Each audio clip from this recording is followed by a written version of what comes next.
quando a gente improvisa, né, a gente não toca simplesmente algo que vem do nada ou algo que veio da minha cabeça. Não, a gente, além de escutar muito, né, grandes improvisadores e transcrever solos deles, né, a gente tem um domínio na parte de escala e arpejo, porque... Fala pessoal, eu sou Giovanni Della Guardia, sou saxofonista.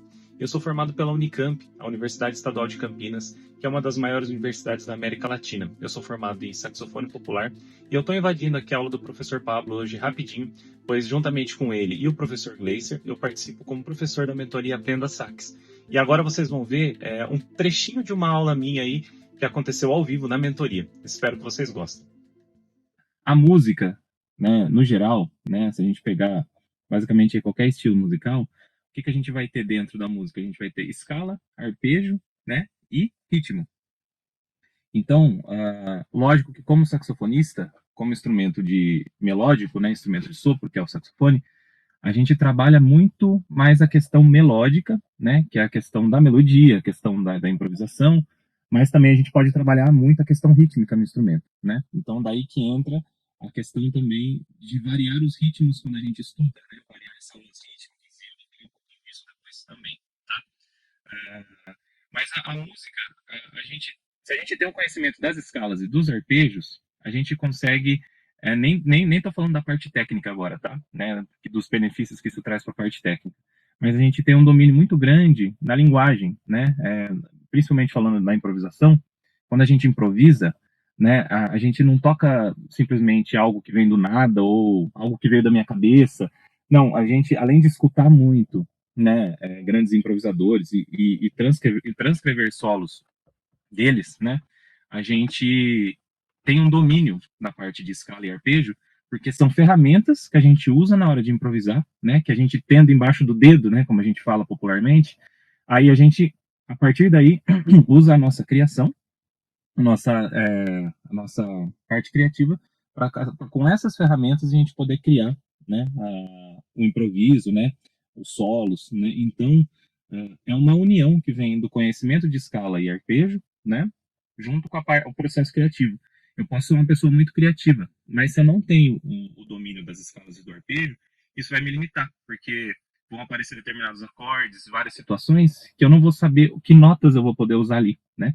Então, se eu tenho esse domínio, se eu sei o que eu posso usar, o que eu devo usar, o que soa legal dentro disso, então isso vai facilitar muito a minha vida, né? Porque aí eu tô livre nessa parte, né? A gente quebra uma barreira. Quando você domina escala e arpejo, você quebra uma barreira, né, que pode estar te atrapalhando ali, empacando, né, daquilo de você não saber o que usar, o que eu posso usar em determinado acorde, né, o que eu posso fazer nessa música, né, nesse tom. Então, quando a gente tem esse domínio, né, das escalas e dos arpejos, a gente fica muito mais livre para poder usar o nosso processo criativo, né? Porque isso aí não vai ser uma barreira, ele vai ser um aliado para você usar o seu processo criativo, tá? Quando eu falo arpejo, o arpejo, ele é as notas do acorde, né? Só que como a gente não faz acorde, a gente não toca todas as notas de um acorde ao mesmo tempo, né? O que é um acorde? Um acorde simples, por exemplo, que um piano faz. O acorde, ele pega a primeira, a terceira e a quinta nota da escala. A gente chama de tônica, terça e quinta. E ele toca essas três notas ao mesmo tempo. Isso gera uma tríade, que é um acorde simples. Então, o que o instrumento melódico, no caso do saxofone, faz? Ele toca essas notas individualmente, e isso gera um arpejo do acorde. Então, quando a gente toca um arpejo, a gente está arpejando um acorde, tá? Eu vou falar um pouquinho mais disso também na parte das escalas, tá? Então, vou seguir aqui para o próximo slide. Então, por que as escalas e arpejos são essenciais? Né? Primeiro ponto aqui, desenvolvimento técnico. Escalas, elas aprimoram agilidade, precisão e controle total sobre o instrumento, né? Que é o que eu estava falando na parte do domínio técnico, né?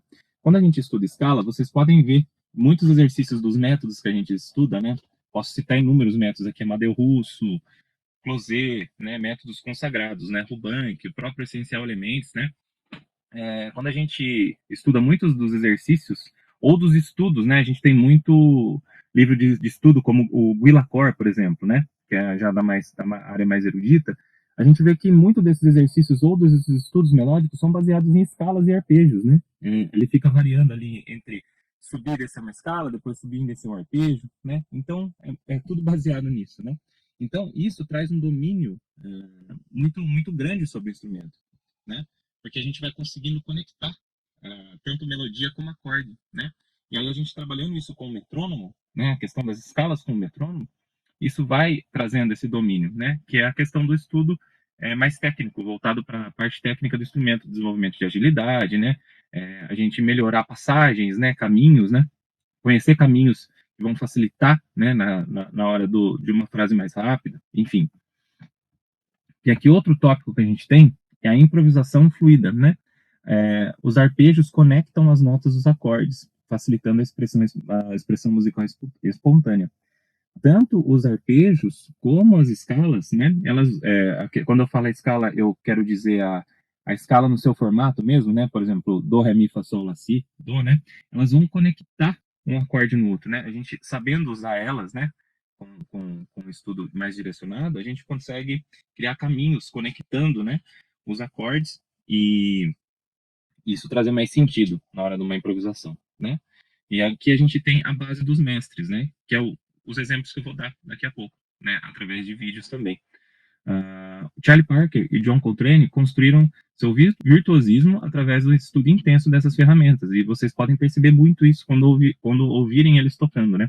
Não sei quem vocês têm costume de ouvir, mas como a minha área é mais o popular, eu costumo falar que para o saxofonista é obrigatório, você não precisa amar e ouvir todo dia, mas é obrigatório conhecer pelo menos um pouquinho do Charlie Parker e do Joe Coltrane, que são, obviamente, as duas figuras, assim, pelo menos para mim, mais importantes, assim, do saxofone na área popular, né, na área do jazz. Então, aqui até tem um vídeo que eu vou colocar para vocês, né, que é o Coltrane in Giant Steps, né, que quem conhece sabe que esse tema, né, essa música dele, foi um marco na história do jazz, porque ela tem uma extrema dificuldade na questão da progressão, que foi algo inovador que ele fez, a progressão dos acordes, e também ela tem a velocidade dela, é uma música muito rápida, então isso exige um grande domínio técnico do instrumento e um grande domínio na parte harmônica, né, que é conhecer as escalas, conhecer os acordes, conhecer aquilo que pode usar, aquilo que fica legal usar, né, então isso traz um exemplo prático, né, daquilo que eu estou falando. Eu vou soltar esse vídeo aqui para vocês ouvirem um pouquinho, eu não vou deixar ele inteiro, porque é um pouquinho grande, mas é mais para ter o exemplo, vocês entenderem do que eu estou falando. Enquanto ele está carregando aqui, então a gente vai ter na primeira parte eu vou até pausar na hora que chegar nesse momento, mas ele vai expor o tema principal da música, né? Do tema Giant Steps. E aí logo após isso ele vai começar a improvisação, né? Ele vai fazer o tema 2 vezes e aí depois ele vai começar a improvisação, tá?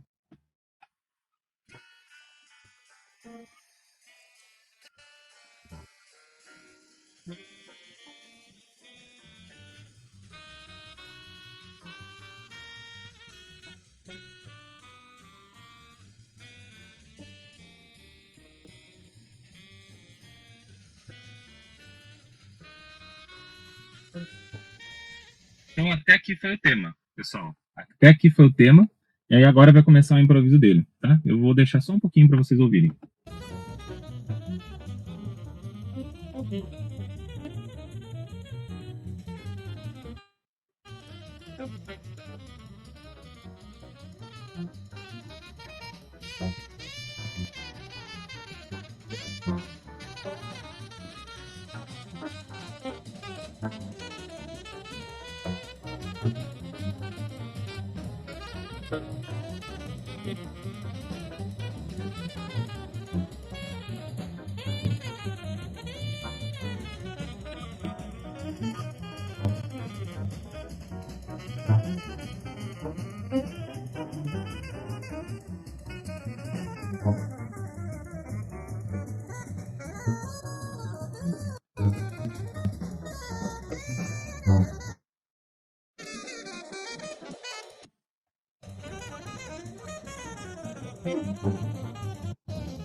deixei até aqui metade do vídeo, só para vocês ouvirem um pouquinho, né? E deixa eu parar de compartilhar aqui e vou jogar outra apresentação aqui para vocês. Mas então é só para vocês sentirem um pouquinho, né, daquilo que eu estou falando. Para quem não está habituado muito a ouvir jazz ou esse tipo de linguagem, é algo um pouquinho mais pesado, né, que a gente fala, é algo mais difícil um pouco de ouvir. Então a gente pode começar ouvindo outras coisas, né, que estejam mais próximos daquilo que a gente está acostumado no ouvido, né. Mas isso era só para mostrar para vocês um pouco daquilo que eu falei, né, dar um exemplo. Acho que o melhor exemplo que eu posso dar na questão prática, né, de um domínio técnico do instrumento e o processo criativo dele, que é um improviso todo construído na hora, ele está criando tudo aquilo na hora, com um domínio absurdo da técnica do instrumento e das escalas, né, dos arpejos, né, da questão harmônica. Então, isso após muito estudo, né, muito estudo dessa parte, né. Então, fica aí essa dica para vocês, né. Como eu sempre falo, que ouvir é muito importante, mas estudar escala e arpejo também é muito importante, né. Então aqui, ó, já nesse slide, a gente já vai pensar em como estudar melhor, né, a questão das escalas dos arpejos. Curtiu essa dica? Você pode também fazer parte do nosso grupo de alunos, para ter aula com o professor Gleiser, com o professor Pablo ou comigo, tá? Se você tem interesse, clica aqui na descrição do vídeo no link.